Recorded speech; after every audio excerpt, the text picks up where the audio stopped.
के राज recording studio की प्रस्तुति।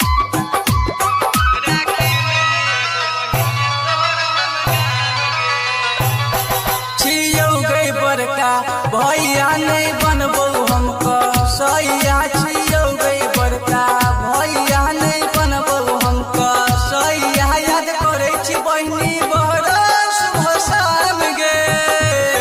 राखी में एबो बहिनिया तोहर हम गाम गे राखी में एबो बहिनिया तोहर हम गाम गे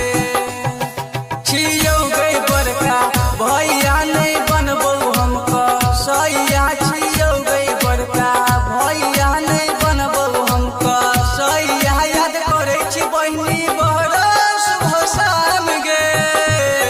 राखी में एबो बहिनिया तोहर हम गाम गे राखी में एबो बहिनिया तोहर हम गाम गे। अभी सुन रही है संध्या एंटरटेनमेंट की शानदार प्रस्तुति। तू ही हमर जान छी तू ही परान गे तू ही अपना भैया के अनबान शान गे हाँ तू ही हमर जान छी तू ही परान गे तू ही अपना भैया के अनबान शान गे माँ के बेटी कला गादी है हमरो गई सो बाबा राधी है माँ के बेटी कला गादी है हमरो गई सो बाबा राधी है सच कहै छियौ बात के दियन ध्यान गे राखी में एबो बहिनिया तोहर हम गाम गे राखी में एबो बहिनिया तोहर हम गाम गे।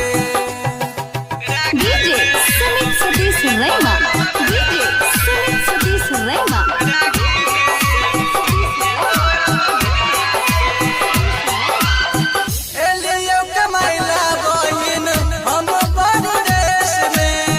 जाने की लिखल छै हमरा नसीब में हाँ एलियो कमाइला बहिन हम परदेश में जाने की लिखल छै हमरा नसीब में मुकेश मधुबनिया कह गे गुरानु दर्द सह गे मुकेश मधुबनिया कह गे सुजीत दर्द सह गे बसल छे बहिनी हमरा कन बन गे राखी में एबो बहिनिया तोहर हम गाम गे राखी में एबो बहिनिया तोहर हम गाम गे।